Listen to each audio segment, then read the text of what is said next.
में भेजने हेता हमरे लेल आहा के दुनिया में भेजने हेता भगवान बहुत फुर्सत सो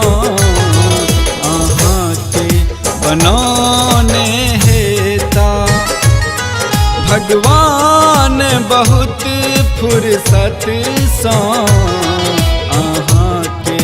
बनौने हेता।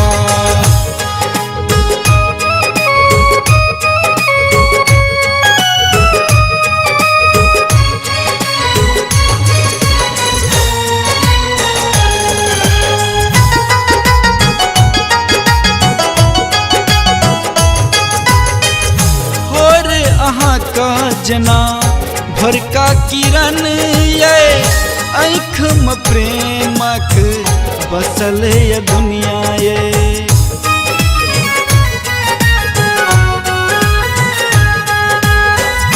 थोर अहाँ का जना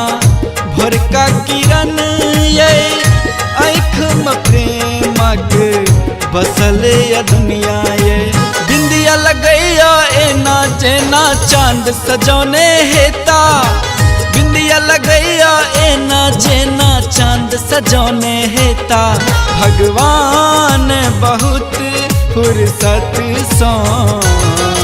आहा का बनौने हेता भगवान बहुत फुर्सत सो आहा के बनौने हेता।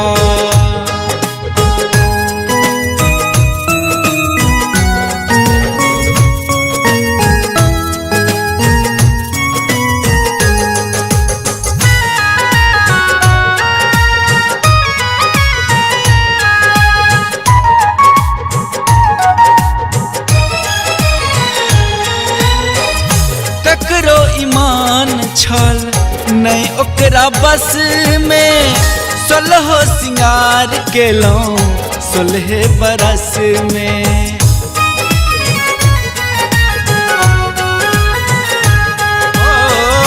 ककरो ईमान छल नहीं ओकरा बस में 16 सिंगार केलौं 16 बरस में हुस्न के जादू अदा के मंतर आह पर चलोने हेता हुस्न के जादू अदा के मंतर आह पर चलोने हेता भगवान बहुत फुर्सत सो आहा के बनौने हेता भगवान बहुत फुर्सत सो